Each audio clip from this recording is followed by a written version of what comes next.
Biar Aku aku buka aja ya. nggak deg-degan. Apa sih? Kita buka dengan basmalah. Bismillahirrahmanirrahim. Innal hamdalillahi nahmaduhu wa nasta'inuhu wa nastaghfiruhu wa na'udzu billahi min syururi anfusina wa min sayyiati a'malina may yahdihillahu fala mudilla lahu wa ma yudlilhu fala hadiyalah. Wa asyhadu an la ilaha illallah wahdahu la syarikalah wa asyhadu anna Muhammadan abduhu wa rasuluh. Wassallallahu alaihi wa ala alihi wa ashabihi wasallam. Wow. Mana ada suara anak-anaknya. Alhamdulillah kita panjatkan puji dan syukur karena pertolongan Allah dan ampunannya kita semua di sini bisa berkumpul kembali dan dalam rangka bertolabul ilmi, mencari ilmu dan juga sharing-sharing dan juga ini ya supaya kita lebih, kan udah jarang ketemu, nah sekarang justru saatnya bersosialisasi lagi, ketemu dengan ukti-ukti tercinta. Dan mudah-mudahan draft langkah kita, enggak draft langkah juga ya kan di rumah. Mudah-mudahan dengan ini meluangkan waktunya kita di hari Minggu bisa membuahkan pahala bagi kita semua, bisa menjadi penghapus dosa dan pengangkat derajat di hadapan Allah Subhanahu wa taala. Kita ingat wajah-wajahnya nih semua yang ada di sini. Kita nggak tahu kan kayak lagi banyak musibah ya di Indonesia, ya Allah. Kita nggak tahu, jadi sekarang saatnya kita mengingat kematian, kayaknya kan banyak orang yang tiba-tiba dipanggil gitu, dan kita ingat wajah-wajah teman kita karena ntar bisa niat manggil-manggil, kita saling manggil di surga, insya Allah, amin. Menjadi saksi, ya nih kita dulu ngumpul-ngumpul ngaji bareng gitu. Iya, kita buka dengan membaca ayat suci Al-Quran. Alamin. Terima kasih Kak Nelly semuanya, jazakallahu khairan katsiran. Sekarang udah siap Kak? Sibuk-sibuknya. Anak-anak di bawah bapaknya. Mau ganti background dulu? Enggak, laptopnya loadingnya lama. Iya. Biasanya sih langsung aja Kak, mau ini apa, kasih sharing. Oh ya, kenalan dulu aja kali ya, Kak Nelly, silahkan perkenalkan. Aku aja deh yang kenalin. Namanya Kak Nelly. Ketemu Kak Nelly di Minds. Oh, Kak Nelly itu yang pencetus ngopi loh, teman-teman semuanya. Jadi kalau nggak ada Kak Nelly, nggak akan ada ngopi di Munchen. Jadi kan dulu kan sempat ngopi sama Kak Nelly sama suaminya, Mas Iqbal, Mas Akhlaf. Terus waktu aku pindah ke Munchen, nggak ada yang buat remaja gitu. Ada sih, cuman kayak nggak aktif.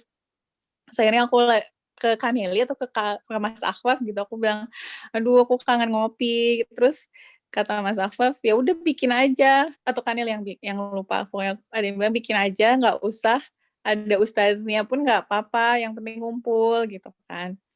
Terus ya udah jadi deh bikin ngopi ini. Terus sekarang alhamdulillah tiba-tiba inget Kak Nelly, pengen ngundang Kak Nelly, soalnya Kak Nelly ini Masya Allah ya, dari perjuangannya, kan dulu sempat cerita pengalaman au pair di Jerman, yang banyak banget dramanya. Jadi kan di sini banyak juga yang au pair, ada Aisyah, Nia juga kan sempat au pair kayaknya, Selfie. Jadi Kak Nelly ini dulu kayak, nanti bisa diceritain lebih lengkapnya, cuman qadarullahnya, guest family-nya yang sangat ini ya, sangat apa bisa dibilang kayak di film-film gitu ya, Kak Nelly jahat banget. Terus sampai akhirnya bisa keluar, walaupun yang bantuin bisa dibilang nggak ada gitu, bahkan KBRI pun nggak bantuin kan, karena sampai akhirnya bisa jadi Best Au Pair Award gitu nggak sih?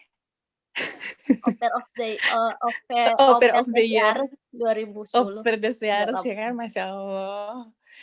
Terus juga terus sekarang juga Kak Nelly tiba-tiba, ya nggak tiba-tiba sih, pokoknya udah memutuskan ke Indonesia, balik lagi dengan segala pertimbangan, terus juga melanjutkan menjadi entrepreneur, terus juga tiba-tiba sekarang kena COVID dan harus lebih kreatif. Kanil tuh emang kreatif dari dulu, cuman mungkin dengan COVID ini jadi kreatifnya harus lebih muter otak lagi supaya bisa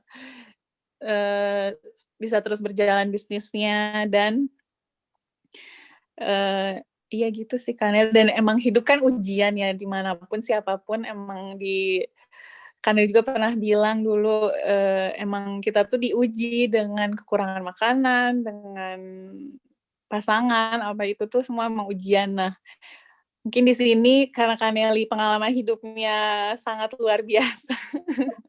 Mungkin bisa berbagi, sharing gimana sih Kanel menghadapi susahnya. Dan di sini kan semuanya di Jerman ya, mungkin sekalian digambarkan gitu di Indonesia perjuangannya melawan krisis COVID ini gimana gitu. Terima kasih Kaneli semuanya juga. Silahkan. Tempat dipersilahkan. Terima kasih Cemi. Assalamualaikum warahmatullahi wabarakatuh. Alhamdulillahirabbil alamin wa bihi nasta'in ala umurid dunya waddin. Wassalatu wassalamu ala asyrofil anbiya wal mursalin wa ala alihi wa sahbihi ajma'in, amma ba'd. Rabbis shrah li sadri wa yassir li amri wahlul 'uqdatam min lisani yafqahu qaul. Alhamdulillah ya, insya Allah kita itu yang ada di sini sama-sama punya tujuan yang sama, mencari ridho Allah Subhanahu wa Ta'ala. Karena kita juga di sini disatukan dengan keinginan yang sama ya, mendekatkan diri kepada Allah.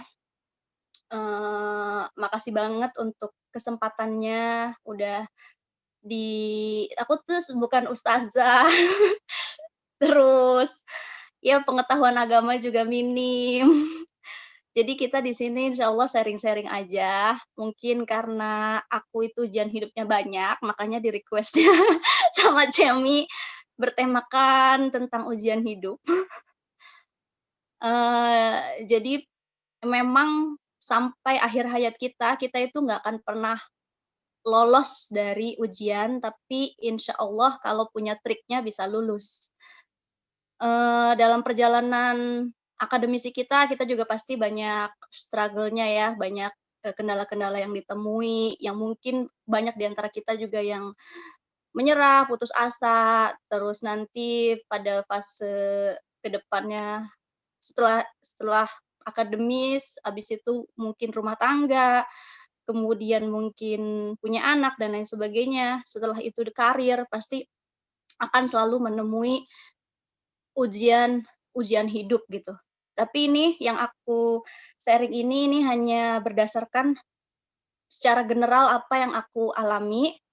Kalau misalkan aku sarankan buat teman-teman yang belum menikah misalkan itu mempelajari misalkan manajemen konflik suami istri gitu. Terus mempelajari ilmu parenting sebelum menjalaninya gitu. Jadi pada saat nanti dalam menjalankan rumah tangga ada cobaan-cobaan yang harus dilalui itu nggak kaget. Jadi bisa lebih smooth gitu melewatinya.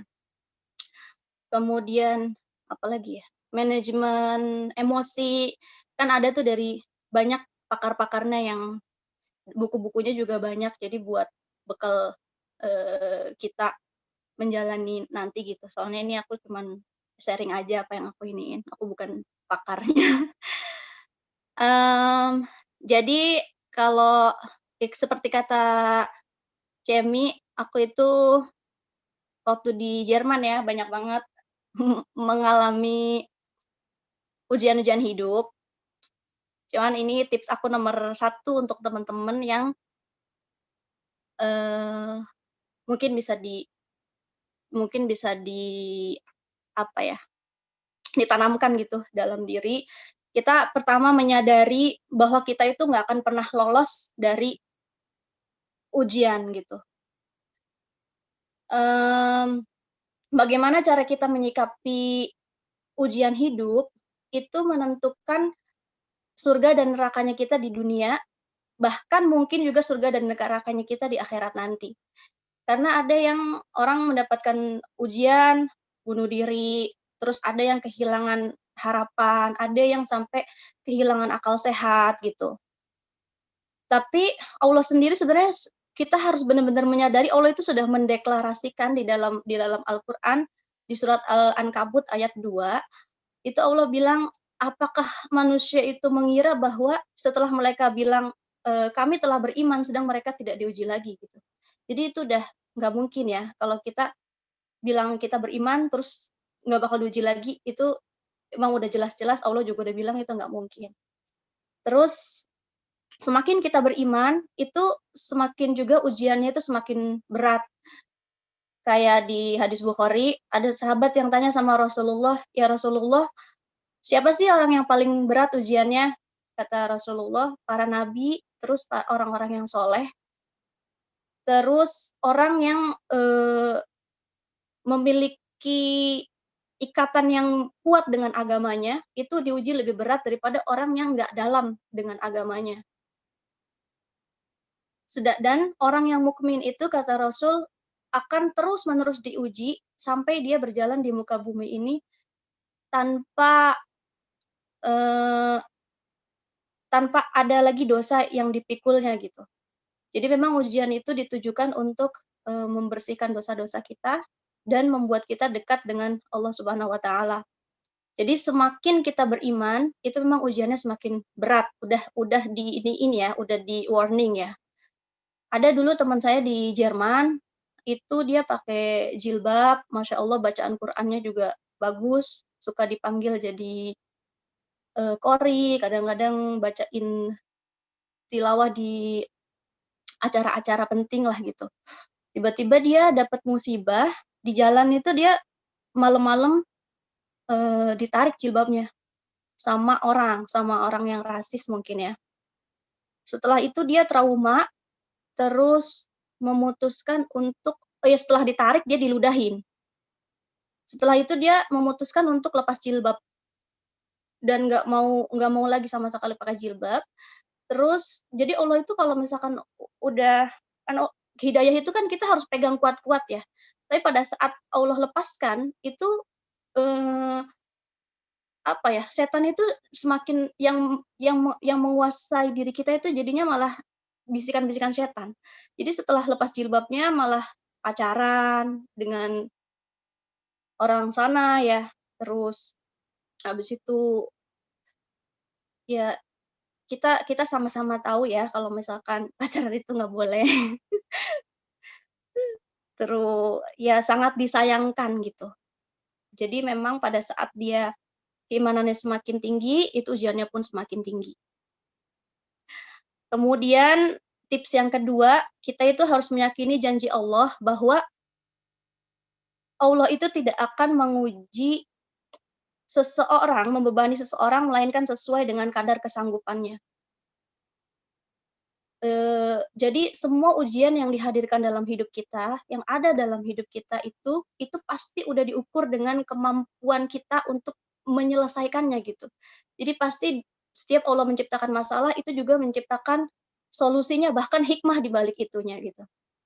Dulu saya, setelah banyak banget melewati rintangan-rintangan di Jerman lah, setelah au pair dan lain sebagainya, setelah agak settle, bisa jadi mahasiswa, terus habis itu kerja part-time dengan normal, terus saya memutuskan untuk menikah pada saat baru baru keterima di uni, saya memutuskan untuk menikah. Terus setelah itu nggak lama saya bawa suami saya ke Jerman, itu kita mendapatkan ujian yang sangat besar. Kita itu ditipu umroh. Jadi suami saya ini pengen banget kalau misalkan jadi dia punya teman yang punya travel umroh, dan dia itu ngajakin kita untuk kerjasama memberangkatkan jamaah Indonesia, untuk umroh dari Jerman gitu. Terus dia terus-menerus mendesak kita biar mau kerjasama, biar kita ngebuka cabang di Jerman. Kata suami saya, "Nggak apa-apa lah, ayo kita coba Mi, biar Abi bisa sering-sering ke Mekah gitu, biar bisa sering-sering umroh," gitu kan. Terus akhirnya saya sebenarnya bukan orang yang, mau ngejalanin sesuatu di luar dari, apa ya, bidang saya gitu, itu bukan bidang saya. Tapi suami saya emang ada background di situ, akhirnya ya udahlah saya bantu. Sedangkan yang marketing kan saya ya, suami saya nggak bisa. Terus akhirnya kita jalanin itu setelah beberapa kali menerbangkan jamaah, setelah, 3 kali menerbangkan jamaah, itu kan akhirnya gaungnya semakin terdengar dong di Jerman. Itu dari ikatan ibu-ibu pengajian dari Bremen, dari ini tuh udah banyak banget yang mau gitu, tertarik untuk, ikut apa namanya, program umroh kita. Karena kan belum ada, travel Indonesia yang memberangkatkan jamaah dari Jerman pada saat itu dan bisa memungkinkan ketemu keluarga yang berangkat dari Indonesia gitu. Jadi nggak perlu berangkat bareng dari Indonesia untuk bisa ketemu di sana, satu hotel di sana gitu, dan itu bisa kita mungkinkan. Nah, setelah 3 kali keberangkatan, gaungnya semakin besar, di kloter yang keempat, itu kita udah kumpulin uangnya, kita udah sama sekali nggak ada rasa suudzon ya sama, mantan temen itu. Terus akhirnya uang dari jamaah semua kita kumpulkan, kita transfer ke dia, terus kita juga pulang ke Indonesia kita berdua untuk ngurus visa jamaah. Setelah nunggu berapa hari, kan biasanya visa itu kalau kita udah kasih paspor ya paling sekitar 2 hari, 3 hari udah selesai. Saya harus membawa paspor itu ke Jerman dong, paspor jamaah itu. Ternyata nggak ada kabar, orangnya nggak ada kabar. Terus kita baca dari teman, ada berita dari teman, itu dia udah nipu beberapa travel, bahkan ada di, berita online. Saya langsung down dong, soalnya kan itu menyangkut nama baik, terus abis itu bukan uang yang sedikit, kita itu masih mahasiswa, saya itu yang udah bahagia banget gitu bisa nyewa, apa, kos-kosan, bisa apa, terus abis itu bisa makan di sana, bisa kuliah, itu tuh aku udah sangat bersyukur banget gitu. Jadi nggak ada orang yang mungkin ada orang yang menyimpan dana, apa namanya, untuk kalau misalkan ada sesuatu gitu, kita tuh cuman mahasiswa yang nggak ya yang uangnya cukup cuman buat hidup aja gitu. Terus, akhirnya ternyata uang itu dibawa kabur sama dia, uang jamaah, sedangkan tahu dong namanya paspor untuk orang di luar negeri, itu kan kayak nyawa. Itu paspor semua jamaah kan kita bawa. Itu saya bingung bagaimana caranya ngasih kabar ke jamaah-jamaah yang udah ngasih mempercayakan paspornya dan uangnya ke kita. Itu saya benar-benar ngerasa kenapa kenapa Allah ngasih ini semua ke saya gitu, kenapa saya tuh salah apa, dosa saya apa, kenapa ke saya, kenapa nggak ke orang yang emang udah bisnis lama, udah ngumpulin duit lama, yang emang siap untuk ketipu gitu. Saya tuh nggak ada pengalaman apapun, nggak punya apapun gitu. Terus akhirnya terpaksa suami saya harus nyari ke mana-mana si anak ini, yang penting okelah uang nggak balik asalkan paspor ini kita telusuri di mana paspor ini ada gitu. Jadi biar uang mungkin bisa kita cari, tapi paspor kan itu ini ya, penting banget gitu untuk hidup kita di Jerman. Terus akhirnya saya terpaksa harus balik lagi ke Jerman sendirian, sepanjang di dalam pesawat itu saya transit di Belanda, sepanjang di dalam pesawat saya cuma nangis, dikasih makan sama pramugari saya nggak mau, saya cuma nangis meratapi nasib, ngerasa hancur semuanya. Terus saya sampai di Belanda nunggu transit pun saya cuma nangis, terus mendarat di Jerman pun saya isinya cuma nangis. Saya mendarat di Jerman langsung ke Uni Mainz, buka laptop, buka ini, apa, ke perpustakaan, saya kirim email ke semua orang. Jujur gitu kalau misalkan keadaannya begini dan lain sebagainya, dan mohon tenang karena paspornya lagi dicari. Itu tiba-tiba saya dapat telepon banyak jadi saya lagi down, malah ditambah lagi dengan telepon dari jamaah-jamaah yang marah-marah. kamu tuh kalau mau nipu jangan bawa agama, atau banyaklah, apa namanya, tuduhan-tuduhan yang waktu itu diarahkan ke saya. Terus mereka menuntut pokoknya uangnya harus balik, paspornya harus balik, nggak mau tahu kalau nggak saya laporin dan lain sebagainya. Kita itu anak polos yang nggak pernah berurusan dengan hukum diancam kayak gitu, gimana coba gemetarnya ya.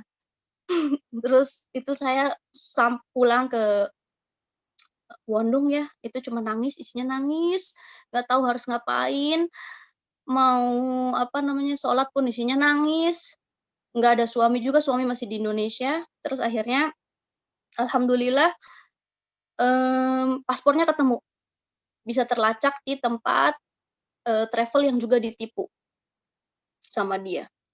Akhirnya paspor jamaah ketemu alhamdulillah, tinggal bagaimana cara mengembalikan uang yang sudah masuk. Waktu itu saya kan jualan bakso ya di Jerman, jadi saya selain kerja part-time, saya juga jualan bakso. Itu jualan bakso sebenarnya kan cuman untuk nambah-nambahin aja, nggak yang harus, ngoyo gitu. Tapi setelah itu saya mikir, ini saya butuh uang banyak, saya harus bikin bakso lebih banyak.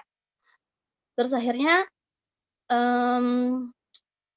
saya tanpa pikir panjang itu sore-sore saya ke toko Turki langganan, beli bakso, beli daging 20 kilo untuk dibikin bakso. Sedangkan, Wonung kita itu tuh ada di lantai 4, terus nggak ada laki-laki ya. Tapi alhamdulillah sih waktu itu kebetulannya lagi, lift-nya lagi rusak. Jadi saya bawa 20 kilo itu 10 kilo naik, 10 balik lagi. Terus, itu saya bikin bakso 20 kilo selama 17 jam, istirahat itu cuma untuk sholat, nggak makan sama sekali. Setelah baksonya jadi, saya promosiin di Facebook, alhamdulillah langsung laku. Itu 20 kilo, tangan saya sampai, setelah itu tuh nggak bisa gerak gitu. Karena bikinnya kan masih pakai tangan ya, masih pakai tangan. Itu saya anterin ke mbak-mbak, ibu-ibu yang ada di Frankfurt, ada juga mahasiswa yang mesen, saya anterin. Terus dapat uang, untuk dikirim ke jamaah, dapat uang dikirim ke jamaah. Alhamdulillah ada jamaah yang mau sabar gitu, ya udah dahulukan aja yang mengancam-mengancam itu gitu, saya nggak apa-apa terakhir-terakhir gitu kan. Ada jamaah yang mengerti seperti itu, jadi yang awal-awal itu yang mengancam-mengancam itu kita selesaikan dulu. Terus suami datang ke Jerman, jadinya alhamdulillah bisa bantuin saya bikin bakso ya. Terus akhirnya hikmahnya lagi dengan, situasi seperti itu, karena kepepet, stres dan lain sebagainya ya, karena memang sangat butuh, itu kita berpikir untuk bawa mesin bakso ke Jerman. Biar, produksinya saya kan udah capek ya, jadi 2 hari sekali saya bikin bakso 20 kilo, 20 kilo itu tuh tangannya sampai ya keriting lah. Terus akhirnya, eee, melalui ini ada saudara yang di pelabuhan dan ada orang juga di Mainz yang memang, kerjaannya itu, shipment antar negara gitu ya. Itu akhirnya bisalah mesin bakso itu sama mesin gilingnya dibawa ke Jerman. Terus kita produksi di situ. Produksi bakso, setelah itu melebar ke cilok. Cemi juga suka makan bakso. Kalau kalau ngopi pasti dia beli bakso. Terus akhirnya ya alhamdulillah sedikit demi sedikit itu bisa ketutup. Terus akhirnya saya nerima pesanan makanan-makanan yang lain gitu kayak, pempek, batagor, terus akhirnya suka ikut, kalau ada acara-acara fest di Frankfurt, itu saya suka ikut buka stand kayak gitu. Lama-lama alhamdulillah sih ketutup, akhirnya kita bisa pindah ke Wonung yang lebih besar, yang di Mainz itu yang kamu suka datang itu, Cemi. Itu kan tadinya kita tinggalnya di satu kamar, mesin baksonya di situ, bikin bakso di situ, ruang tamu di situ, kamar mandi di situ, cuman satu kamar doang gitu. Terus akhirnya kita pindah ke situ, kita produksi bakso kan berisik ya mesinnya. Itu suka ditegur orang, tetangga dari gedung sebelah bahkan pernah datang ke kita marah-marah. Ya banyaklah liku-likunya, tapi alhamdulillah bisa, apa namanya, tetap waras gitu. Terus, nanti saya kasih tahu hikmahnya di belakang. Oke. Kemudian pada saat yang saya lakukan waktu itu waktu gelap banget ya, waktu gelap banget gitu. Itu tuh tiba-tiba buka Al-Qur'an, nggak tahu ditunjukinnya sama Allah, itu tuh surat Al-Hadid. Jadi pada saat kita mendapatkan masalah sebesar apapun, seberat apapun, itu realisasikan dalam diri bahwa dunia ini hanya senda gurau belaka gitu. Ini tuh cuman permainan.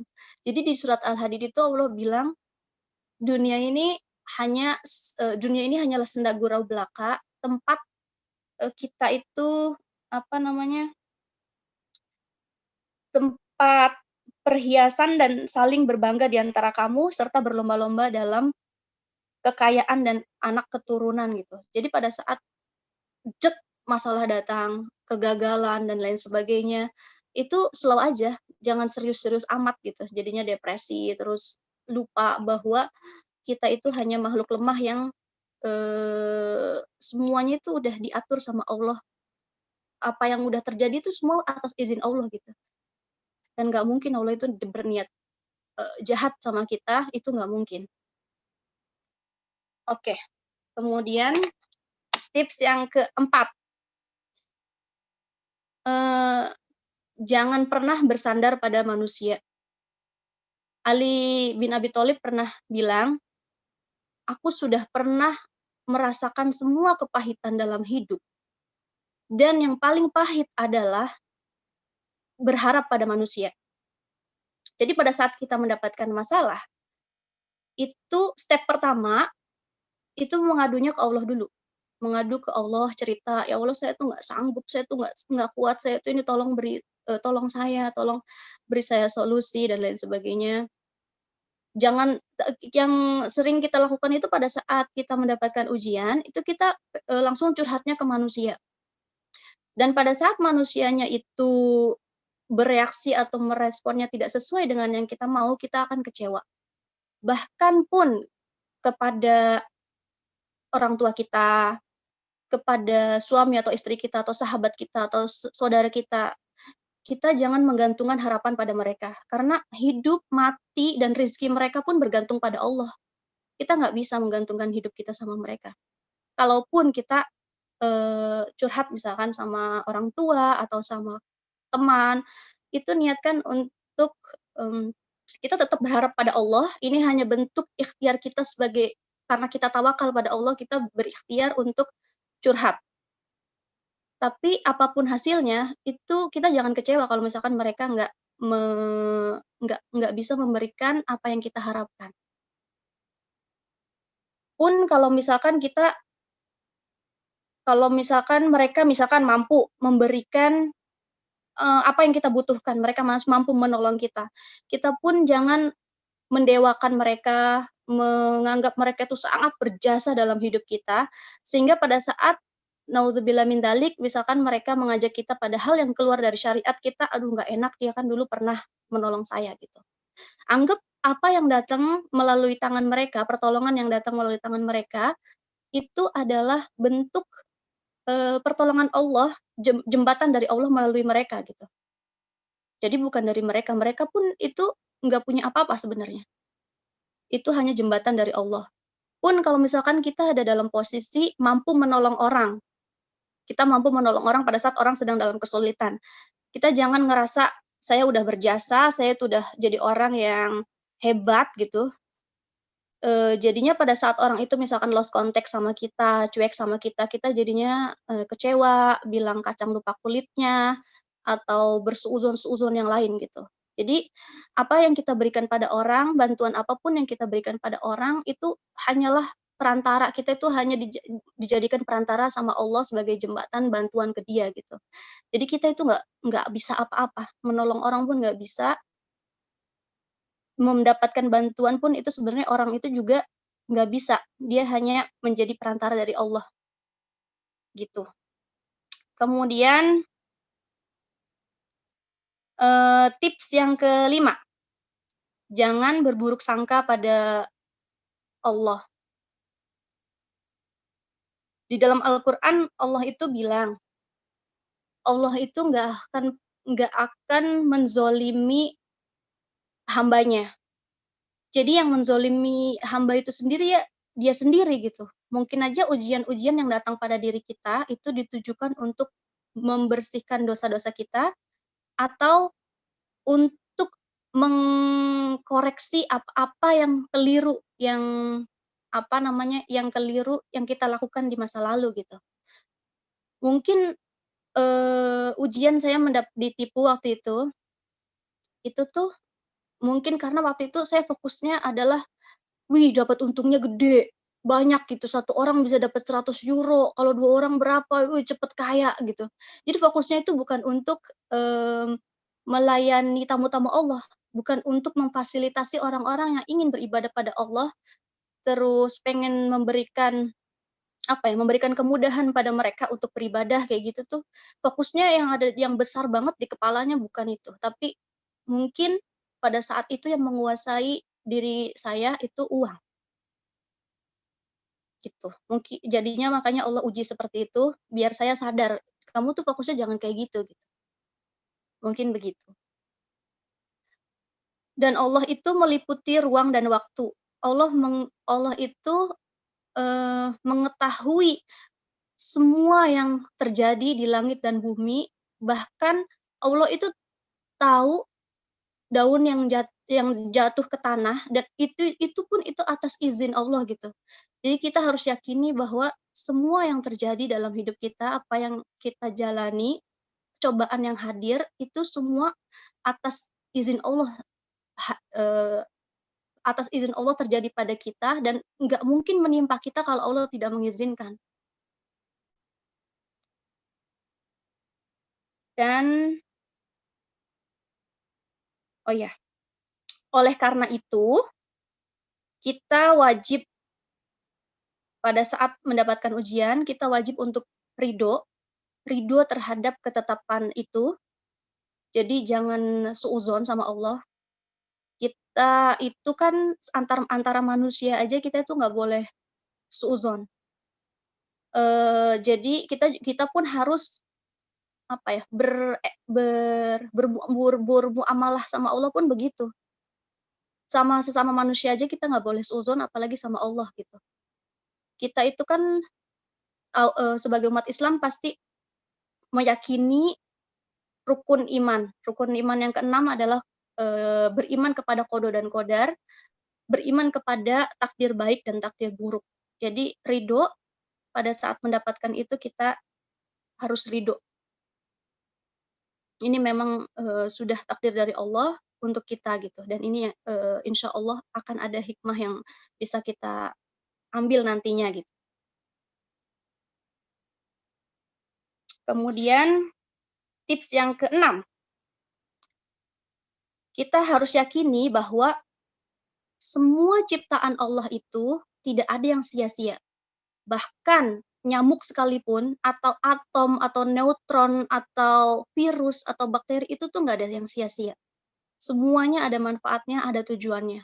Begitupun masalah yang kita hadapi, masalah yang hadir dalam hidup kita, kenapa Allah menghadirkan dalam hidup kita, itu pasti ada tujuannya. Allah juga bilang kan di surat Al-Baqarah ayat 216, boleh jadi kita membenci sesuatu padahal sesuatu itu baik bagi kita, boleh jadi kita menyukai sesuatu padahal sesuatu itu buruk buat kita. Allah mengetahui sedangkan kamu tidak mengetahui. Jadi udah kita itu nggak tahu apa-apa, kita itu pasrah, kita fokus memperbaiki diri, eee, serahkan sama Allah, terus, apa namanya, fokus memperbaiki sholat kita, terus mencari solusi yang terbaik itu bagaimana. Kata Allah, "Carilah pertolongan Allah dengan sabar dan sholat." Kok saya udah sabar, udah sholat, tapi kok nggak dapet-dapet pertolongannya? Mungkin, sholatnya udah disertai dengan takwa belum? Sholatnya udah khusyuk belum? Allah itu menuntut kita pada saat kita sholat, itu menuntut kita untuk menyertakan hati kita. Jadi hati kita itu harus ikut, harus dabai pada saat kita sholat gitu. Nggak yang kemana-mana. Ini kita baru Allahu Akbar, udah mikirin, aduh itu apa namanya belum dikerjain. Oh iya, aku belum beli ini, belum beli itu gitu. Itu banyak banget yang sering terlintas pada saat kita sholat, tiba-tiba terlintas. Salah satu cara biar sholat kita khusyuk adalah memahami bacaan-bacaan sholat kita. Jadi kita ngapalin arti arti dari bacaan sholat kita gitu. Jadi pada saat kita bilang, "Iyyaka na'budu wa iyyaka nasta'in," hanya kepadamulah kami menyembah dan hanya kepadamulah kami memohon pertolongan gitu. Jadi benar-benar kita resapi bahwa apa namanya, semuanya itu kembali pada Allah, kita hanya menyembah Allah dan hanya Allah tempat kita meminta pertolongan gitu. Dulu waktu saya awal-awal ke Jerman, itu saya lewat au pair. Saya nemu Gas Family itu lewat website. Jadi emang nggak ini banget ya, nggak aman gitu. Dan di Jerman Timur, di dekatnya Leipzig, terus tempatnya itu di hutan. Di sana itu saya nggak dapet internet, dan saya datang itu akhir November, pas udah mau tinggi-tingginya ya, musim musim musim dingin. Udah mau mulai turun salju dan nggak ada haicung di rumah itu. Jadi itu benar-benar di hutan, orangnya saya nggak ngerti kenapa mereka bisa hidup kayak gitu. Jadi nggak ada haicung, jadi saya kalau tidur itu selimutnya sampai banyak, dan saya nggak dikursusin bahasa. Terus saya juga kerja di situ, di rumah orang itu ya. Itu tuh dari pagi bangun, nyiapin sarapan sampai jam 9 malam, tanpa pause. Terus dia itu bener-bener gegen sama Islam. Jadi dia pada saat saya datang itu dia langsung baca-baca buku tentang Islam, cuman untuk mendoktrin saya bahwa, agama kamu itu blood sin banget lah gitu yang diajarkan sama agama kamu itu ya. Itu saya sholat nggak boleh, jadi saya sholat tuh di hutan sama anaknya umur 4 tahun juga nggak ke kindergarten. Terus itu makan setiap hari itu-itu aja. Yang beda itu cuma di hari Minggu makan roti sama tuna, tapi ansonsten hari-hari yang lain itu kita setiap makan siang itu saya yang masak dan emang bahannya itu-itu aja.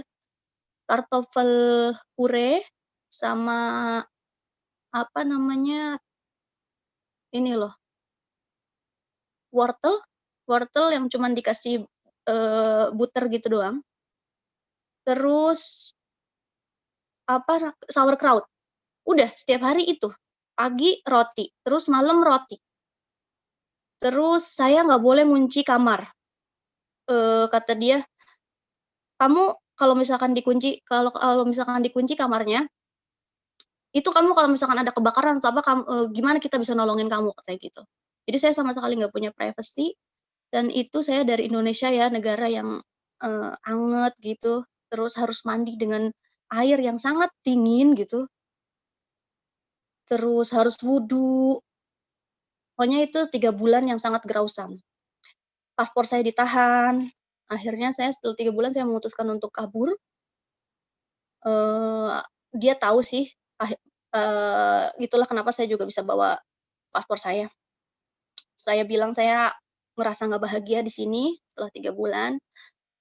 Oh iya, saya belum bilang, itu saya sehari-hari itu sama anaknya itu nyapuin hutan, terus sama motongin kayu, terus jadi cuman ada satu-satunya haicung itu yang pakai pembakar itu di ruang makan. Itu motongin kayu, terus apa namanya, pokoknya hari hari Sabtu Minggu pun nggak ada sama sekali fry. Terus akhirnya saya bilang sama dia, "Saya ngerasa di sini nggak bahagia, saya mau pergi." Terus kata dia, "Silakan aja kalau kamu mau pergi, kamu tuh nggak punya paspor, kamu pasti bakalan di dideportasi, di inilah segala macam. Terus visa awal itu kan kita cuma dapat 3 bulan ya, kemudian, di sana nanti kita dapat apa, di mengajukan yang baru lagi kan. Terus akhirnya saya bilang, nggak apa-apa, saya nggak takut," aku bilang gitu, "saya besok mau pergi." Itu saya pun nggak dikasih uang, jadi selama 3 bulan itu nggak dikasih uang. Terus akhirnya, keluar dari situ saya narik-narik koper, dari itu saya dikasih kamar itu di lantai 3, narik-narik koper ke bawah, saya nggak peduli.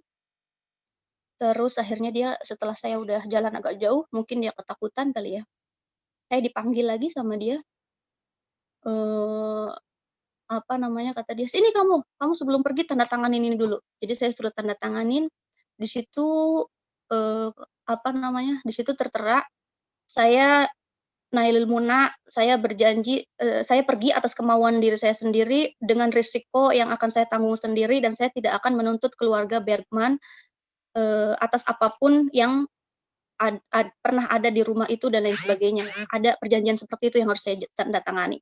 Kalau saya tanda tangan katanya saya dapat paspor. Oke, saya tanda tanganin, terus akhirnya, dia ngasih paspor. Oke, saya geret-geret koper saya nggak tahu jalan karena nggak pernah diajakin, naik gimana-gimana ya, saya nggak tahu jalan, pokoknya saya nengok kanan kiri itu tuh hutan semua dan putih salju. Akhirnya saya hati saya bilang, "Udah ke kiri aja." Akhirnya saya ke kiri, narik terus jalan setelah berapa kilo ada satu rumah, saya pencet-pencet, saya pencet bel, akhirnya ada nenek-nenek ya keluar, saya bilang, "Saya mau ke Berlin, gimana caranya?" "Di sini nggak ada Verkehrsmittel," katanya.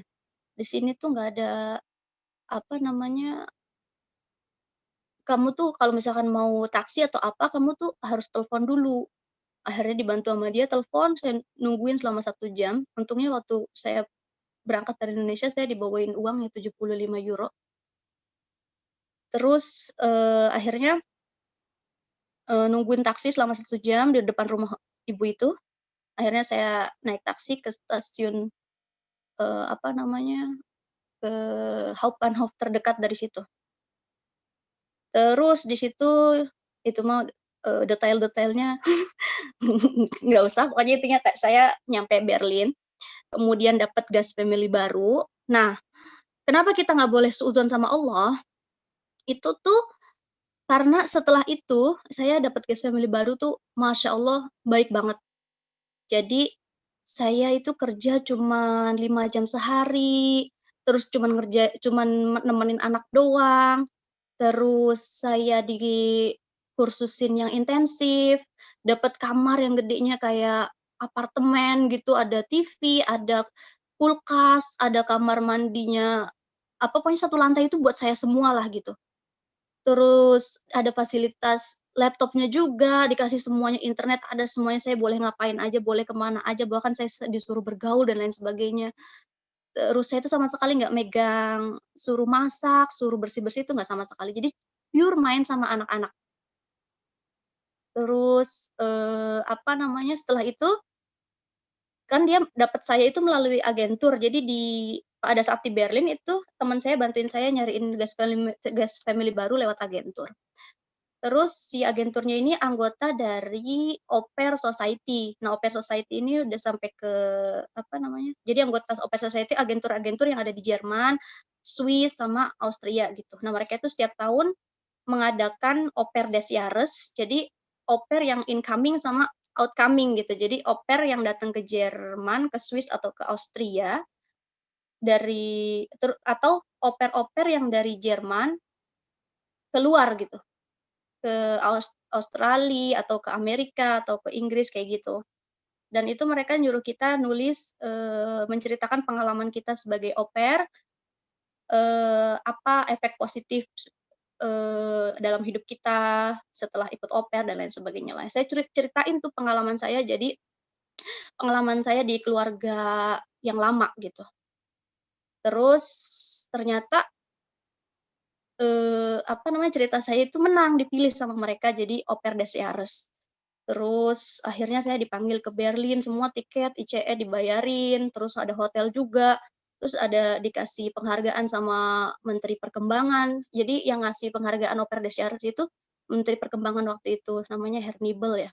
Jadi dan surat kertas penghargaan itu Au Pair Desi Arus itu banyak banget manfaatnya dalam hidup saya. Jadi itulah kenapa kita nggak boleh suudzon sama Allah ya, karena kita nggak tahu apa hikmah dibalik dari semua ujian yang datang dalam hidup kita gitu. Oke. Good. Terus ini tips yang terakhir. Tips yang terakhir kita coba untuk mengenolkan diri kita. Jadi hidup kita itu hanyalah tentang Allah. Hidup itu hanya tentang Allah. Kita itu hamba Allah. Kita itu menjadi anak yang soleh pun agar Allah ridho. Kita itu menjadi istri yang taat pun karena perintah Allah. Kita rajin menuntut ilmu itu juga karena perintah Allah, karena kita diperintahkan untuk menuntut ilmu. Terus kita menjadi apapun itu tuh semuanya untuk Allah gitu. Jadi apapun bentuk ujiannya gitu, itu tuh sebenarnya sejatinya hanyalah Allah ingin memperkenalkan dirinya pada kita. "Hei, kamu tuh lemah, kamu tuh butuh saya, sini kamu merintih ke saya, sini kamu minta pertolongan sama saya. Saya tuh yang Maha Perkasa, Maha Menciptakan, dan saya tahu tujuan kamu diciptakan itu untuk apa dan kemana gitu. Jadi tolong dibaca buku panduan hidupnya, insya Allah hidup kamu akan baik-baik aja. Insya Allah kamu nggak akan depresi, nggak akan ngelihat orang itu panas gitu, iri, dengki gitu. Asalkan memegang buku panduan yang Allah kasih gitu dan menjalankannya gitu. Jadi semuanya itu semua ujian yang berat ataupun ringan itu hanyalah cara Allah memperkenalkan dirinya pada kita bahwa kita itu manusia yang lemah, yang nggak mungkin nggak bergantung sama Dia gitu. Agar kita membangun koneksi kita terhadap Allah dan semua yang berkaitan dengan Allah itu lebih kuat lagi. Gitu. Oke, mungkin segitu aja. Assalamualaikum warahmatullahi wabarakatuh. Mudah-mudahan ada manfaatnya. Masya Allah ya. Kak Nelly hebat, ini banget, sangat menginspirasi banget. Aku sampai berkaca-kaca mendengarkannya juga, dan gak kebayang gitu kalau aku di posisinya Kak Nelly itu pastinya gak kebayang aja sih sebenarnya. Lebih Kak Nelly aja yang sekuat itu sampai gentar dan nangis, aku mungkin gak tahu lagi kayak gimana. Dan aku jadi juga merasa waktu itu sih stres banget ya, Mi. Bener-bener Rekan amboden itu banget kuat ya. banget, ya ampun. Emang Allah itu akan memberikan ujian sesuai kemampuan hamba-hambanya. Tapi ya seperti tadi di awal dibilang bahwa Kak Nelly pengalamannya emang luar biasa, dan mudah-mudahan di sini teman-teman dan aku juga bisa mengambil hikmahnya juga, mengambil bahwa kita tuh jangan dikit-dikit masa, apalagi kan sekarang lagi ini kan, lagi winter, lagi COVID, apa-apa dihubunginya sama mental health, aduh depresi nih, aduh. Terus jadinya malah nyalah-nyalahin mental health gitu. Aduh, aku lagi mental health aku keganggu, padahal kan itu harus kita lawan juga ya dengan usaha-usahanya, mungkin dengan ya terapi-terapinya, mungkin kalau emang udah parah banget ya mungkin ke yang ahlinya gitu. Tapi untuk yang kita bisa dengan terapi sendiri, dengan mendekatkan diri sama Allah, ya mungkin kita jangan, ya istilahnya bukan lemah sih, tapi ya harus lebih kuat lagi gitu kan Kanel. Terus gimana Kanel sekarang dengan COVID tadi kan ceritanya di Jerman, tapi itu juga aku bahkan lupa loh yang ujian umroh itu, ya baru keinget lagi, dan ya Masya Allah sih Kanel bisa lulus dari ujian itu. Sekarang kalau yang di Indonesia pas lagi COVID ini gimana Kanel?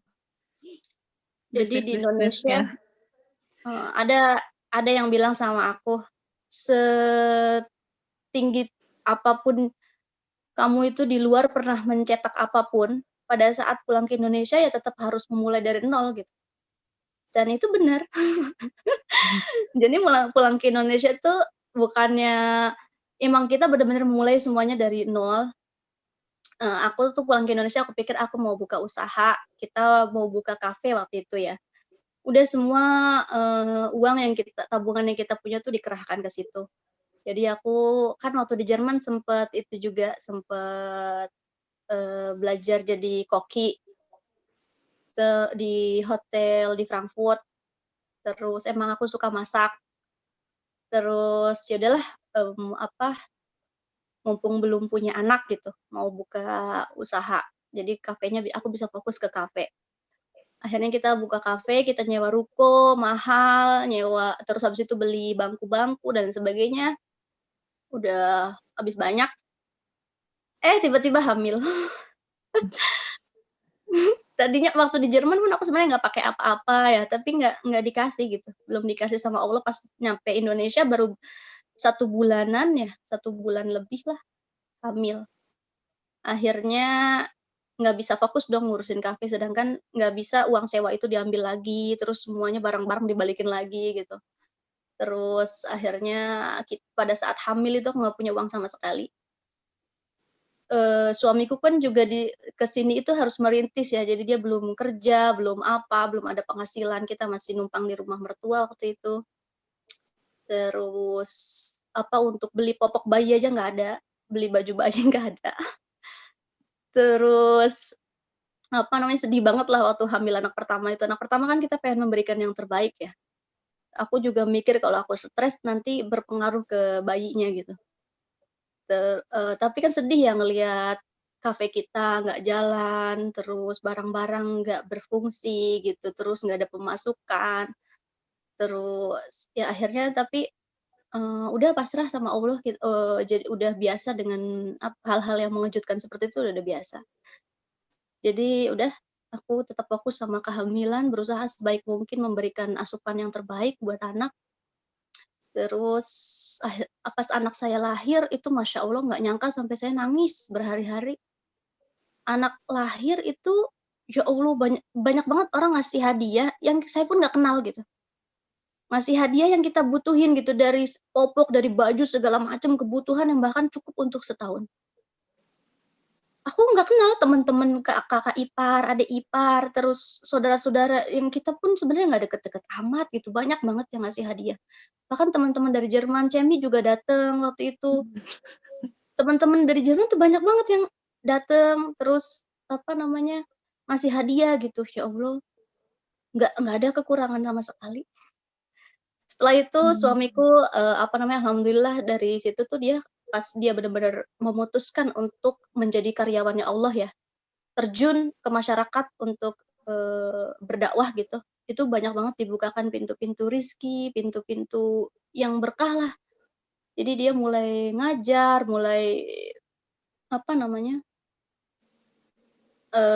punya tempat kayak gitu. Memang nggak banyak tapi Masya Allah sangat berkah sih, saya ngerasa tenang banget hidupnya. Terus tapi kan, saya emang orangnya nggak bisa diem, jadi pengen tetap menghasilkan gitu walaupun dari rumah, walaupun ngurus anak saya pengen tetap punya penghasilan. Akhirnya saya mikir jualan ini, jualan itu, tadinya jualan minuman, dibotol-botolin gitu kayak Thai tea, green tea, terus Milo, terus ditaruh-taruh di warung. Terus ternyata itu lama-lama kurang begitu laku, akhirnya saya mikir untuk, eee, jualan snacks, tadinya cuma ditaruh di sekolahan kakak ipar, ternyata, "Oh kok laris ya?" Gitu. Akhirnya saya mikir, "Kenapa nggak saya taruh aja di banyak sekolahan di sini, tapi gimana caranya masukin ke sekolahan?" Jadi kita datengin satu sekolahan itu kalau suami saya kan kalau yang kayak gitu-gitu malu ya. Kita datengin sekolahan itu satu demi satu, terus akhirnya itu kita di Jakarta Utara ini udah, ngisi di 30 sekolah Jakarta Utara, snack setiap hari dan udah punya pegawai juga, udah nyewa tempat lagi untuk untuk produksi, untungnya ini bayarnya tuh bulanan gitu. Terus alhamdulillah bisa mempekerjakan ibu-ibu di sekitar sini yang saya prioritasin yang janda, yang suaminya nggak kerja, kayak gitu. Terus ada 6 driver waktu itu. Terus qadarullah Covid. Setelah berjalan saya ngerasa, ya Allah gitu seneng banget ya tiap hari, ada yang setor duit ke saya. Terus qadarullah Covid, sekolah tutup dan bahan baku saya itu masih banyak banget. Bahan baku yang saya kan sekali beli bahan baku itu banyak banget ya, karena itu cuman habis dalam waktu 2 hari, 3 hari habis. Jadi emang harus selalu nyetok. Dan ada freezer gede-gede juga. Dan itu freezer gede-gede sama ada oven yang gede juga, itu tuh bekas dari kafe gitu. Dan saya ngerasa, ya Allah gitu, alhamdulillah akhirnya barang-barang ini bermanfaat gitu. Setelah Covid, udah sekolah tutup, orang-orang alhamdulillah kan saya masih ada suami ya, tapi kayak ibu-ibu yang janda kayak gitu. Terus mas-mas yang harus bayar, cicilan motor, kontrakan, dan lain sebagainya, itu kan dari mana ya gitu. Saya mikir, ya Allah gimana caranya biar tetap bisa berputar gitu, karena sekolahan ini saya pikir Covid itu paling sebulan, 2 bulan. Ternyata saya tungguin sampai 3 bulan, kok nggak ada ininya ya, saya harus mikir bagaimana caranya biar bahan baku yang ada bisa terjual dan menarik gitu. Akhirnya, saya nyoba, apa, bikin lasanya. Beberapa kali saya eksperimen, saya kasih ke saudara-saudara, terus enak. Tadinya awalnya cuman 2 varian, terus akhirnya sekarang udah 5. Itu tadinya awalnya cuma di tetangga, terus habis itu di wali muridnya adik ipar. Mereka waktu bulan puasa itu rame banget, setiap hari ada yang mesen, ada yang PO dan lain sebagainya. Akhirnya mulai ibu-ibu itu udah mulai pada ada kesibukan lagi walaupun nggak sesibuk waktu sekolahan masih jalan. Terus sekarang kita masukin ke GrabFood, GoFood kayak gitu. Terus insya Allah ini saya lagi nabung lagi untuk bikin booth, pengen 1 dulu, terus habis nambah 2 kayak gitu. Jadi nggak berharap lagi dari sekolah. Kemarin saya nanya, "Ya Allah sekolah kapan sih bukanya?" Gitu. Saya kalau misalkan kayak gini sayanya harus muter, otak terus gitu. Soalnya kan ini orang lasanya, terus habis itu mungkin mulai bosen, terus habis itu saya bikin Zupasup, saya ini, jadi lasanya tetap produksi, yang lainnya juga menu-menu yang baru tetap produksi, jadi saya pusing gitu. Terus, tapi sekarang saya udah nggak ini lagi, udah terserah sekolah mau kapan bukanya, saya udah ikhtiar yang lain aja, saya mau ini online tetap dijalanin, GrabFood, GoFood, sama kalau ada orang-orang hajatan saya bikin lasanya mini. Jadi kalau untuk pernikahan gitu, lasanya mini untuk tamu-tamu kayak gitu atau snacks. Terus, insya Allah ke depannya sih pengen bikin booth, ditaruh di beberapa titik di sini, kayak gitu. Doain aja. Masya Allah, amin ya Rabbal Alamin. Semoga bisnisnya Kak Nelly semakin lancar, semakin berkah, dan juga keadaan COVID di Indonesia juga ada titik terangnya ya kan, mungkin. Karena ya yang kena dampak COVID ini kan banyak banget ya Kak di Indonesia. Seperti Kak Nelly kan yang jualan di sekolah juga kan banyak banget, nggak? Iya, yang saya Ibu-ibu sedihin itu, kantin, ibu-ibu kayak kantin gitu. yang ada di situ kan jualannya di situ doang. Iya, itu. Pada pulang kampung katanya. Iya. Kasihan. Kasihan, iya. Mungkin dari teman-teman yang lain mungkin ada Ada yang pengen di-sharing, ceritain ada yang pengen di-sharing. pengalamannya. Jangan saya aja yang ngomong. Masya Allah, Kak Nel udah cocok jadi ustazah kok. Masih jauh banget. Kan suaminya udah ustaz. Sama Mas Iqbal gimana di banyak masjid gitu Kak, ceramahnya? Online juga kan sekarang atau masih buka masjid-masjid? Awal-awal Covid itu dia sempet tahsin online. Terus pengajian juga sempet kan yang Zoom itu yang waktu itu ngisi di Masjid Frankfurt juga pakainya Zoom. Terus di beberapa masjid di sini juga pakai Zoom. Tapi sekarang masjid-masjid di sini sih udah beberapa udah ngebuka lagi sih, ngebuka pengajian tapi dengan protokol Covid gitu. Tapi Ngajar di sekitar situ banyak yang kena positif nggak sih Kak di banyak Jakarta banget. Utara? Ini tetangga aku pas banget di samping. itu sekarang lagi positif. Jadi Terus protokol tetangga COVID-nya gimana kalau ke masjid gitu? Pakai masker jauh-jauhan? pakai masker, Jaga jarak. sholatnya nggak boleh deket-deketan, jadi berjarak, agak berjarak gitu. Terus nggak boleh salaman, nggak boleh ada karpet dilepasin semua. Mesti ini Gitu. nggak sih daftar dulu kayak siapa nih yang mau ke masjid? Apa kalau Jumatan gitu? Kalau di Enggak, sini kan kemarin sih harus karena daftar dulu ini waiting. semakin melonjak ya, karena ini semakin melonjak, jadi apa itu kemarin sampai pas suami kan kemarin khutbah Jumat ya di masjid sini. Terus itu sampai didatengin polisi, jadi polisinya ngasih arahan jangan ini kayak gitulah. Jangan terlalu deket-deket karena ini lagi melonjak banget sekarang ini. Ya, semoga seperti tadi Kaneli bilang kan, semua ini nggak ada yang sia-sia, termasuk virus. Mungkin virus corona itu juga nggak sia-sia. Ada hikmahnya, ya Allah.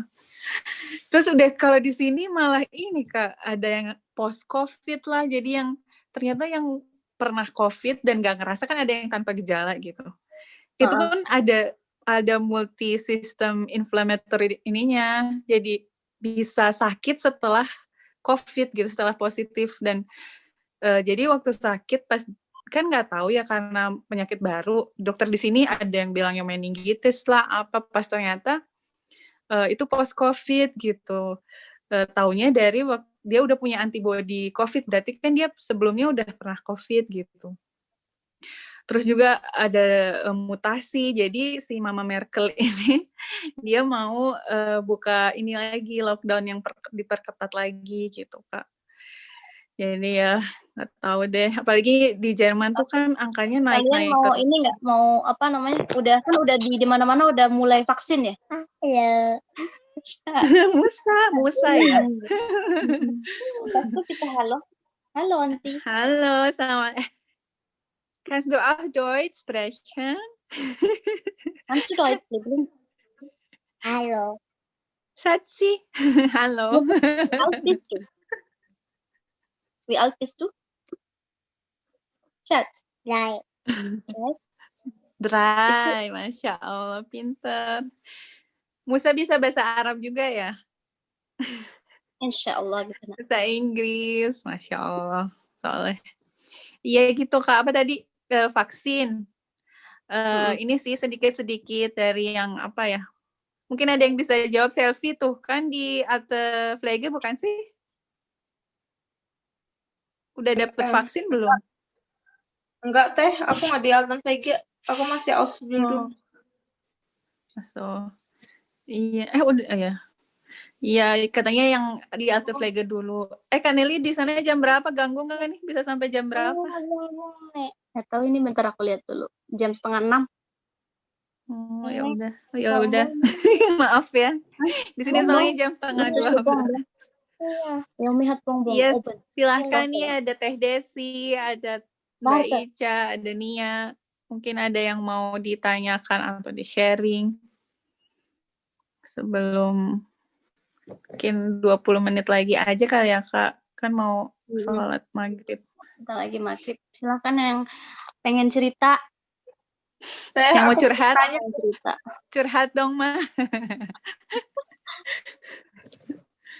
Kak Nelly, aku mau tanya dong. Apa dong? Kak Nelly kan itu kan maksudnya banyak banget ya cobaannya, maksudnya dari cobaan satu terus datang lagi cobaan yang lain.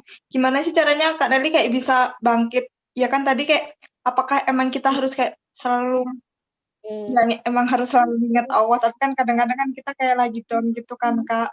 Kadang itu tanpa kita sadar kayak agak lupa gitu loh kan, kayak agak jauh atau imannya lagi turun gitu. Maksudnya gimana kayak gimana secara logika atau secara mikirnya bisa harus bangkit nih gitu. Jadi ya itu pada saat kita benar-benar udah ngerasa nggak tahu lagi, itu step pertama ngadu sama Allah, cerita sama Allah, jangan sama manusia.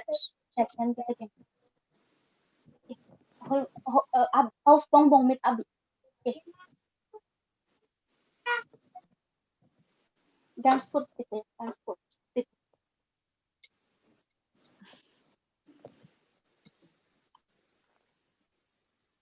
Yang apa betasnya? Apa tuh?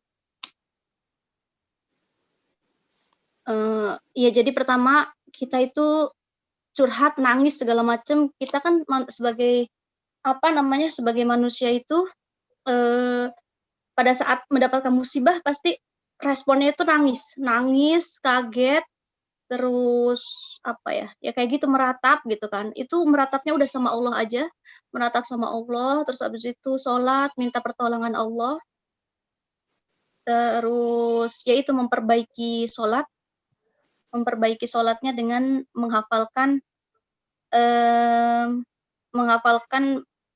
makna dari bacaan-bacaan sholat itu gitu. Soalnya gini,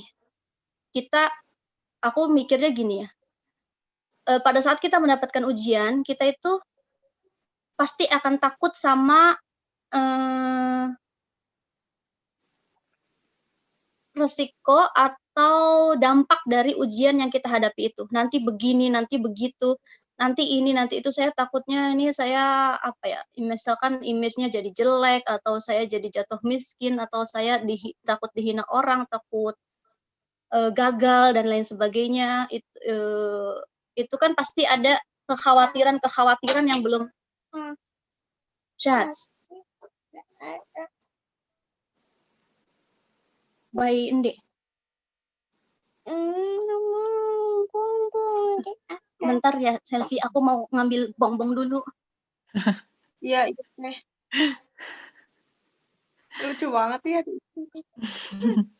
Iya, kayaknya Kak Nelly ngajar bahasa Jerman. Terus Abinya kan pernah di Al-Azhar kan. Kayaknya ngajar bahasa Arab, bahasa Inggris kan. Lucu banget ya Allah. Jadi bisa banyak bahasa. Jadi kita banyak banget berspekulasi, kita banyak banget merasa takut gitu akan hal-hal yang sebenarnya belum tentu terjadi. Pada saat saya dapat ujian, itu kan rasanya mungkin bakalan dihujat orang, bakalan ini udah nama baik saya ini dan lain sebagainya gitu. Itu kan padahal enggak terjadi. Itu hal-hal yang belum tentu terjadi. Yang pasti terjadi itu kita nanti bakalan dimasukkan ke dalam kubur. Terus dan yang mengerikan itu kita nggak bawa bekal apa-apa gitu. Itu lebih mengerikan daripada masalah yang saat ini kita hadapi gitu. Kenyataan bahwa kita nanti akan ditinggalkan sendirian, terus kita nggak punya bekal yang cukup, itu lebih mengerikan dibandingkan semua kekhawatiran yang kita pikirkan pada saat kita mendapatkan ujian gitu. Itu semua belum tentu terjadi. Itu semua masih bisa kita cari solusinya dengan tools-tools yang udah ada gitu. Banyak banget kita bisa temukan dari teman, dari orang-orang yang berilmu lah gitu. Itu ya ya insya Allah sih semua masalah itu ada solusinya, udah janjinya Allah. Dan kita nggak akan diuji melampaui dari batas kemampuan kita gitu. Itu. Tapi Kak Nelly sendiri pernah nggak sih Kak kayak tiba-tiba lagi down imannya, terus udah aku capek, Allah kok jahat banget. Pernah nggak sih terbersit kayak gitu? Waktu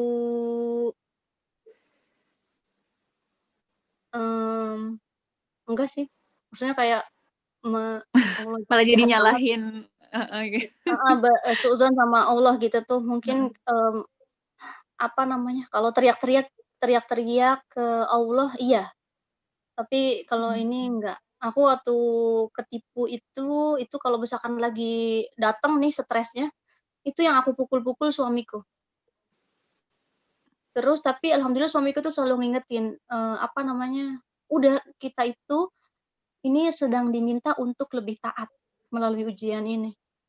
Bukannya lebih stres, tapi sedang diminta untuk lebih taat, lebih pasrah, dan lebih tawakal lagi gitu sama Allah. Lebih bersandarnya sama Allah doang. Itu.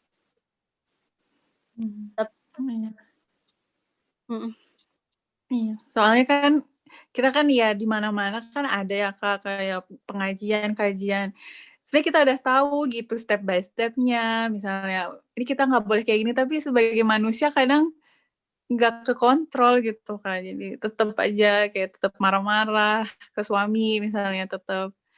Cuman ya istighfar lagi dan ya mungkin mengingat di alam kubur nanti bahwa semua ini juga nggak ada apa-apanya gitu yang kita sedih-sedihin di sini gitu. Itu Iya loh sih. fungsinya kita masih diberi kesempatan untuk bernafas, itu fungsinya untuk memperbaiki itu gitu. Nggak apa-apa kita itu khilaf, nangis, stres, itu manusiawi banget gitu. Tapi kenapa kita masih diberi kesempatan untuk hidup, berarti kita masih diberi kesempatan untuk memperbaiki diri. Gitu. Soalnya kalau di surat surat Al-Mulk ya, Alladzi tabarakalladzi biyadihil mulku wa huwa ala kulli syai'in qadir, alladzi khalaqal mauta wal hayata liyabluwakum ayyukum ahsanu amala. Jadi Allah itu menciptakan hidup dan mati itu untuk menguji kamu, siapa di antara kamu yang amalnya paling baik gitu. Jadi emang untuk diuji dan setiap ujian itu kan mungkin kita awalnya kaget, stres, tapi nggak apa-apa kita perbaiki itu. Soalnya kita itu itu tergantung itu untuk memperbaiki amalan-amalan kita gitu. Jadikan ujian itu sebagai sarana untuk memperbaiki amalan, memperhebat diri, biar diri kita lebih tangguh, lebih kuat, nggak gampang mellow, nggak gampang galau gitu. Pasti ada tujuannya setiap yang hadir dalam hidup kita gitu. Ya mungkin terakhir nih, mungkin ada yang masih penasaran sama Kak Nelly. Ada yang mau curhat lagi? Tadi Nia kayaknya udah unmute ya. Nia mau menyampaikan sesuatu. Halo, Teh Naili. Aku Halo, cuma Nia. mau ngucapin makasih banget ya Allah, ceritanya menginspirasi banget. Kalau aku jadi Teh Naili kayaknya nggak sabar, kayaknya udah suuzon banget sama Allah, cobaannya banyak banget. Dari Teh Naili juga aku bisa belajar, oh iya bener ya, ngapalin arti, seenggaknya Al-Fatihah aja hafal gitu. Kalau aku belum hafal jujur, jadi kadang sholat masih belum khusyuk dan masih pikirannya kemana-mana. Emang benar harus harus benar menghafali artinya dan kita bisa khusyuk kayak gitu. Aku kadang kalau misalkan diterpa masalah kayak gitu kayak belum bisa sesabar Teh Naili. Gimana ya? Aku juga berproses. Jadi nggak langsung kayak, oh iya emang begini maunya Allah gitu, nggak kayak gitu juga. Aku juga berproses. Ya ibaratnya sekolah nih Kak Nelly udah S3-nya gitu, ujiannya udah susah Jauh banyak banget. yang lebih sabar daripada aku, Mbak, banyak. Udah, kita yang masih cupu-cupu disenggol dikit langsung melo. Enggak, insya Allah kita juga bisa kok ya, kita semua itu udah dilahirkan dengan peralatan yang lengkap gitu untuk menghadapi ujian, untuk menghadapi hidup, semuanya udah lengkap dari akal, tubuh kita dan lain sebagainya itu udah lengkap perlengkapannya, tinggal bagaimana kita menggunakannya aja. Insya Allah semua orang bisa. Iya, amin. Mudah-mudahan kita bisa belajar semua dari pengalaman Teh Naili untuk menjadi manusia yang lebih sabar. Amin. Jadi intinya manusia hidup di dunia ini nggak akan lepas dari musibah ya, Teh. Nggak akan pernah lolos, tapi bisa lulus kok. Iya, amin. Pusing nyari episode, udah dapet pusing nyari ausbildung. Kayaknya memang seperti itu. Setiap kita nambah tahap pasti ada aja ujiannya. Dulu aku tuh Ke Jerman memang pengen kuliah, karena di Indonesia nggak mampu untuk kuliah. Waktu itu di Indonesia aku keterima di Unpad tanpa tes. Dan sampai lulus itu cuman 12 juta, tapi nggak ada. Orang tua aku nggak ada. Terus pengen ke Jerman, pengen kuliah. Nah, kuliah ke Jerman kan juga harus ada jaminannya dong. Jaminannya ratusan juta. Itu juga nggak ada. Jadi udah bismillah aja ke Jerman, mungkin aja ada keajaiban. Gas family yang pertama itu nggak mungkin dimintain Verpflichtungserklärung ya. Terus akhirnya gas family kedua, iya baik banget, tapi dia juga sebelumnya punya riwayat, punya oper-oper dari negara-negara yang lain, ada yang dari Ruslan, dari Kenya, dari Mongol. Terus mereka itu semuanya minta Verpflichtungserklärung dan nggak ada yang dikasih. Jadi aku minta surat jaminan dari dia, terus tapi nggak berharap. Kalau misalkan dikasih ya alhamdulillah, kalau enggak juga ya nggak apa-apa. Aku bakalan nyari jalan yang lain kayak gitu.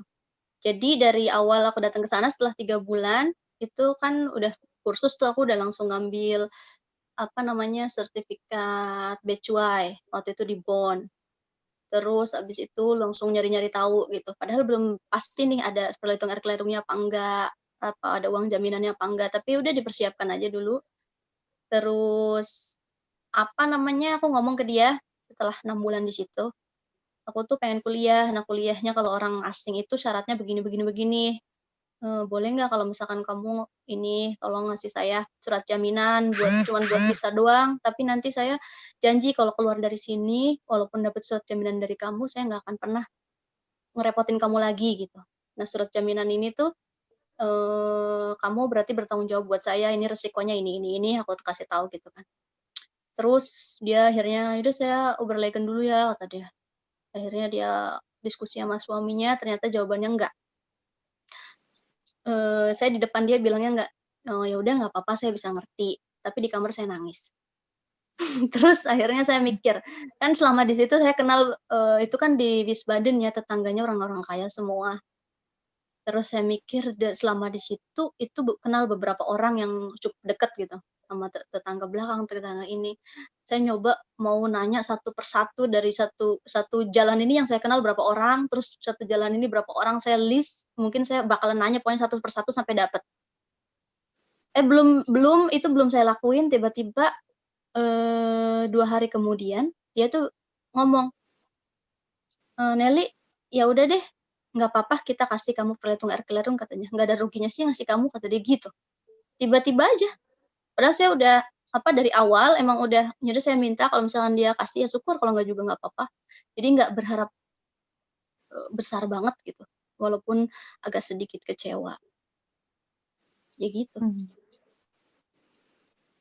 Iya, memang. Ceritanya sangat menginspirasi sekali, Teh. Ya Allah. Iya. Alhamdulillah. Terima kasih juga buat Teh Cemi selalu share di grup, ngajakin ini itu. Terima kasih ya, Teh. Iya, ini juga karena buat diri sendiri juga, karena pengen belajar juga kan, Kanel, kayak yang dulu ngopi juga sama Kaneli, sama suaminya Mas Iqbal, Mas Ahwal. Jadi kayak nggak bisa keluar dari ngopi gitu, jadi kayak emang kebutuhan untuk belajar bareng, apalagi kan di Jerman emang lingkungannya terlalu bebas, makanya kalau kita nggak mempererat dengan sesama saudara yang muslim tuh kayaknya gimana gitu kan. Kayak ada yang hampa gitu. Makanya Kanel juga pulang ke Indo ya di sini. Jauh dari masjid. Kehilangan masjid suamiku. Iya sama. Apalagi aku mati, aku sambil tiduran, perutku sakit mens hari pertama sambil tiduran ini, maafin kameranya mati. Iya, nggak apa-apa. Nia ya itu ya. Nia, iya Teh. Iya. Tapi Cemi keren loh. Dia itu bisa membimbing suaminya juga Masya Allah punya rasa ingin tahu ke Islam dan terbuka gitu. Itu nggak semua orang bule loh mau kayak gitu. Masya Allah, itu kan kerja keras istri juga. Aku kenal kok orang yang istrinya udah benar-benar soleha banget, berjuang banget biar suaminya mau belajar agama, tapi Allah belum kasih ya belum gitu. Suaminya masih tetap ya ngeyel lah. Ya Tapi walaupun Masya Allah. behind the scene-nya juga banyak ujiannya, banyak nangisnya, tapi alhamdulillah. Dan ini sih yang paling Allah tuh maha baik, Allah tuh kayak ngebimbing aku untuk ketemu sama komunitas solehah gitu tuh kayak ngebantu banget gitu. Jadi Rafael pun kayak yang dibantu karena kan kalau orang Jerman nggak mungkin cara ngajarinnya nggak akan mungkin didikte gitu harus gini jadi harus dibiasakan dengan lingkungannya. Nah waktu itu kan ada Mas Iqbal juga kayak welcome banget sama Rafael gitu ya. Dari situ sih jadi emang Allah tuh ngasih sesuatu tuh ada hikmahnya. Jadi kenapa aku nyasar dulu di Wisbaden ketemu Kaneli dulu. Di sini pun kayak yang sekarang susah sih ya karena COVID gitu, tapi insya Allah mungkin ada cara lainnya, mungkin dengan online, kajian online gitu dan harus belajar tuh sama-sama miskin, sama-sama fakir ilmu lah, jadi harus sama-sama belajar karena kalau merasa si suami ini diajarin tuh kayak nanti malahan waktu kitanya lagi salah tuh bakalan disalah-salahin gitu loh Kak. Kok kamu bilangnya harus gini, kamu sendiri nggak kayak gitu kan? Jadi kalau kita dari awal niatnya belajar bareng, ya saya juga nggak sempurna, saya juga muslim yang masih belajar gitu, ayo kita sama-sama belajar gitu.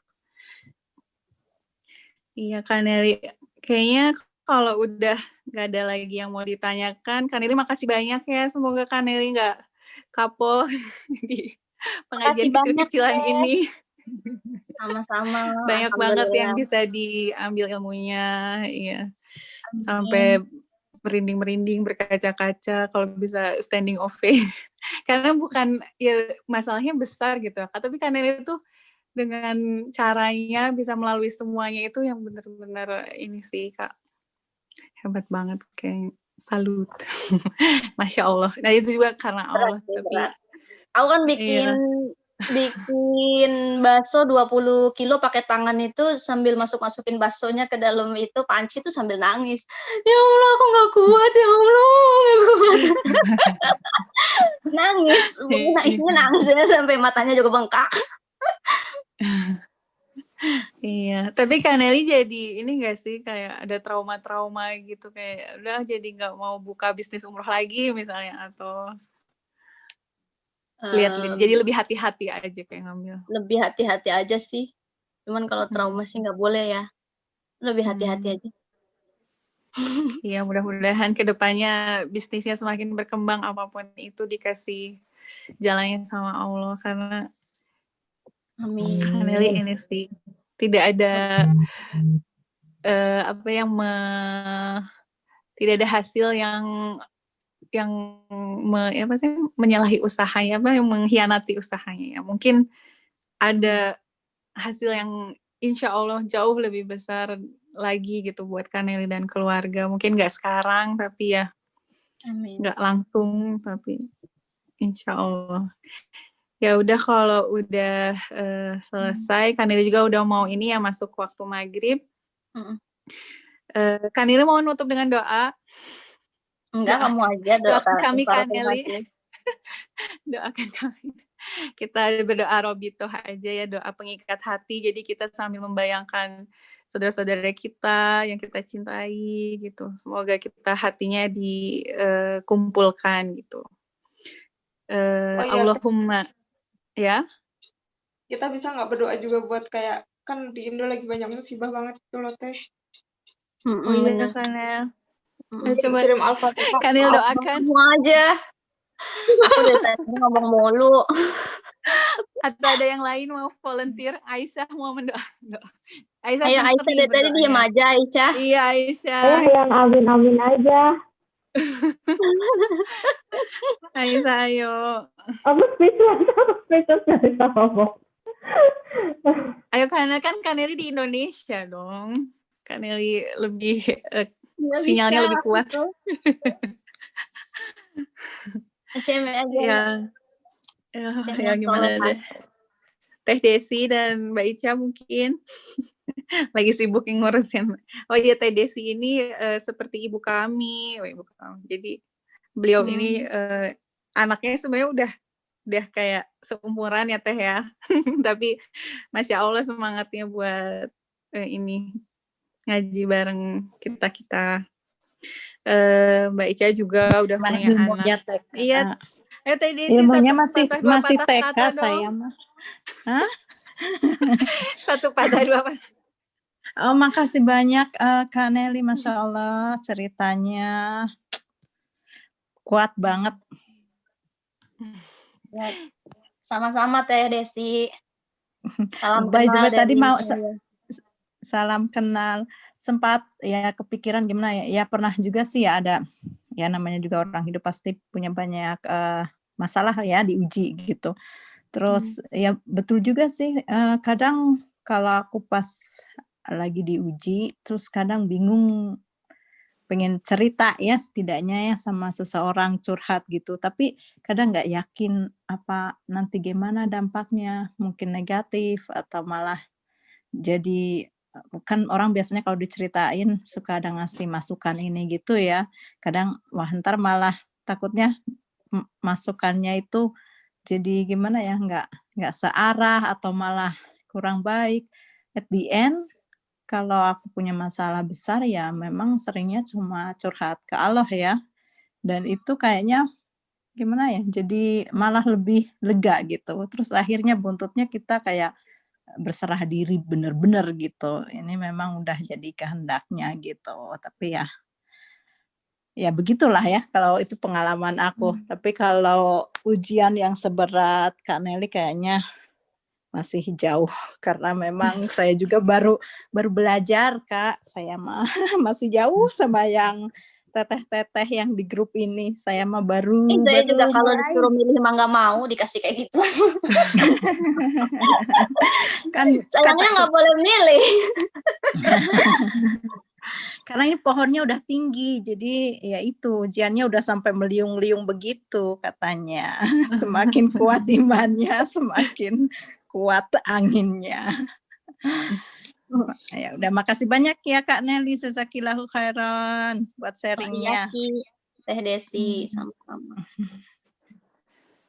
Iya, kasih banyak Teh Desi. Teh Desi juga Masya Allah.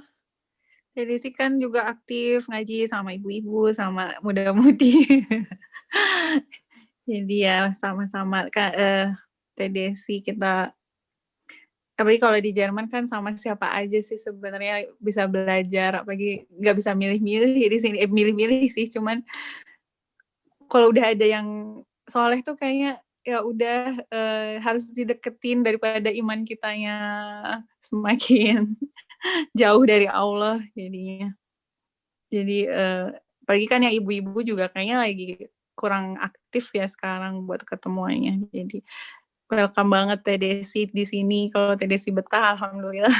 Senang juga ada Teh Desi di sini. Kalau waktu betah Cem.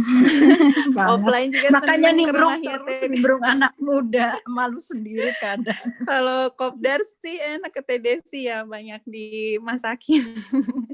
Kayak dulu di tempatnya Kaneli. Iya. Ini Ya, aku udah kayaknya mungkin. harus itu deh, apa namanya, suamiku harus siap-siap ke masjid. Oke, ya udah kita tutup aja ya berdoanya, singkat aja. Bismillahirrahmanirrahim. Ya Allah, apa sih tadi berdoa buat orang Indonesia? Buat apa? Aku belum persiapan nih, selfie gak bisa kalau disuruh tiba-tiba. Ya Allah. Robitoh aja juga nggak apa-apa teh. Robitoh aja ya. Bismillahirrahmanirrahim. Allahumma innaka ta'lamu anna hadhihi al-qulub qad ijtama'at 'ala muhabbatik wa taqat 'ala ta'atik wa tawahadat 'ala da'watik wa tahadat 'ala nusrati syari'atik fabathik lahum rabitataha wa adim waddaha wahdiha subulaha wa amla'ha binurika alladhi la yakhbu wasrah suduraha bifaydil imani bik wa jamili tawakkuli 'alaik wa ahya bima'rifatik wa amitha 'ala syahadati fi sabilik. Allahumma ni'mal maula wa ni'man nasir. Allahumma amin ya Allah. Kuatkanlah, kumpulkanlah kami semua karena kami ini berkumpul karena kasih-Mu, bertemu patuh kepadamu, bersatu memikul dakwah-Mu. Hati-hati ini berjanji setia mendaulat dan menyokong syariat-Mu. Eratkanlah ikatannya, kekalkanlah kemesraannya, tunjukilah jalan yang benar, limpahkan dengan cahaya yang tak pernah padam dan tak pernah redup, dan lapangkanlah dengan iman. Amin ya rabbal alamin. Terima kasih banyak semuanya, terutama Kak Nelly, jazakumullah khairan katsiran. Tutup dengan doa akhir majelis. Subhanakallahumma wa bihamdik asyhadu alla ilaha illa anta astaghfiruka wa atubu ilaik. Amin. Makasih semuanya. Makasih Makasih banyak semuanya. ya. Terima kasih Kak Nelly. Sama-sama. Assalamualaikum. Allah silaturahmi lagi nanti ya. Ya. Ya, terima Allah. kasih Teh Nelly ilmunya. Ya. Teh Cemi.